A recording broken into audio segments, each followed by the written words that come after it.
Selam aleyküm saygılı seyirciler. Ramazan Kundelik Defteri programmasına hoş geldiniz. İşte devam etmekteyiz. Nice hadislerini anlattık. Orazayla ilgili, Ramazan'la ilgili. Bugün de Ramazan ayı, ibadet ayıdır hakkında laf yürütmek isteyeyim. İbadet ayıdır degenimi şudur, bakınız.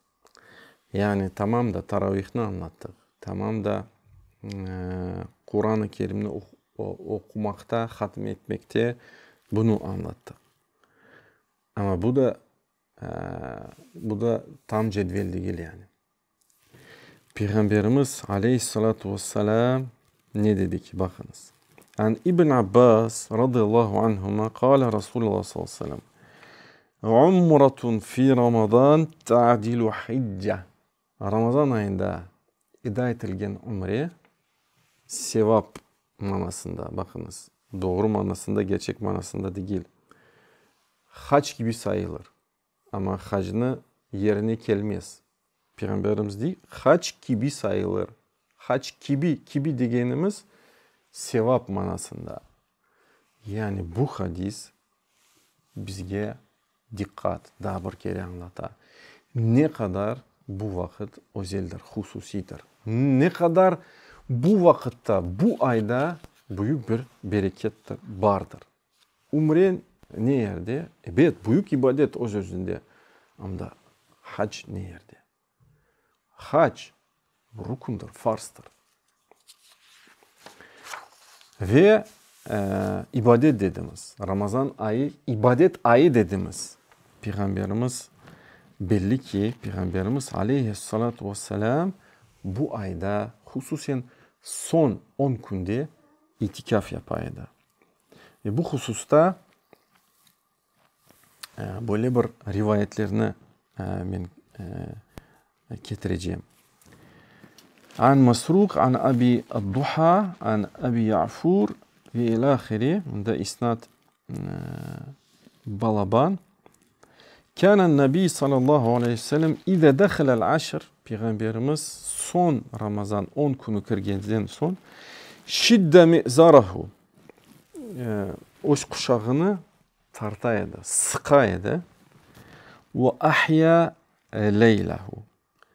Ve gecede yuklamaydı. Şimdi şidde mi'zarahu öz kuşağını kısaydı. Ne manasına geli? Manasına geli. Yani apayakay münasebetlerden çekineydi. Ya da başka manasında dan çokça ibadet etti. Ve ahya leylahu. Hiç yuklamaydı. Yani gece ibadet içinde geçireydi. Ve ayqada ahlehu. Öz xorantasını turğuzaydı. Kâne Nebi sallallahu aleyhi ve sellem yudrabu lehu huba misle heyetil khayma. Ve başka rivayette anlatıla ki Peygamberimiz için aleyhissalatü vesselam bir çadır koyulaydı. İtikaf yapkanında. O itikafını camide, mescitte yapaydı. Ama tam manasına erişmek için, çünkü itikaf demek ki öz özüne kalmak, öz başına kalmak. Hılva.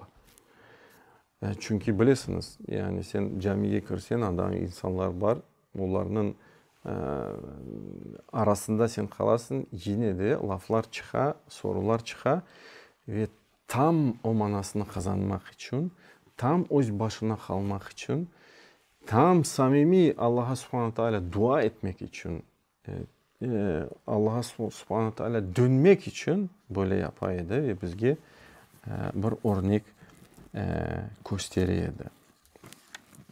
Ve başka bir rivayette an Ayşe'den gelgen rivayet radıyallahu anha kalet, o söyledi. Kâne Nebi sallallahu aleyhi ve sellem, Peygamberimiz aleyhissalatü vesselam ya'takifu fil aşril avâhir min Ramazan.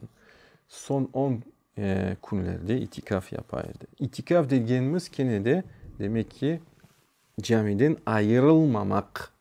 Yani 10 günü caminin içerisinde kala. İhtiyaçlar hariç. yani ihtiyaçlar esasi zaruriyetli ihtiyaçlardan bahsettiğimiz aş ya da tuvalet olsun ya da başka bir şey olsun. Fakuntu adribu lahu khaba ve Ayşe annemiz anlatardı ki ve ben onun için bir çadır koyaydım. Fa yusalli subh ve o sabah namazını kılaydı. Thumma yedhuluhu. Sonra o çadırga kireydi. Ve anlatıla ki ve kana sallallahu aleyhi ve sellem yu'ta ileyhi bi ta'amihi ve şerabihi le mu'tekefihi kema arada zalike.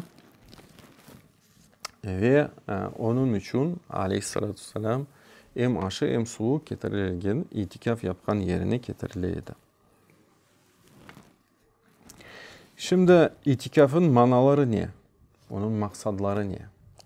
İlk evvela Leylatul Kadr. Kadir gecesini kazanmak, onu idrak etmek. Öz başına kalmak, daha samimi şekilde dualar yapmak, ibadet yapmak, öz kalplerimizi temizlemek. Çünkü insan öz başına kalsa daha çok tefekkür eder. Daha çok hızlı bir şekilde temizlenir. Çok hızlı bir şekilde Allah'a döner, tövbe eder.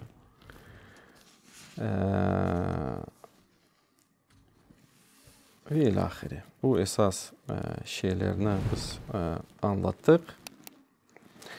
Ve sallallahu ala nebiyyina Muhammedin ve ala alihi ve sahbihi ecmaîn. Bizden olunuz inşallah devamı olacaktır.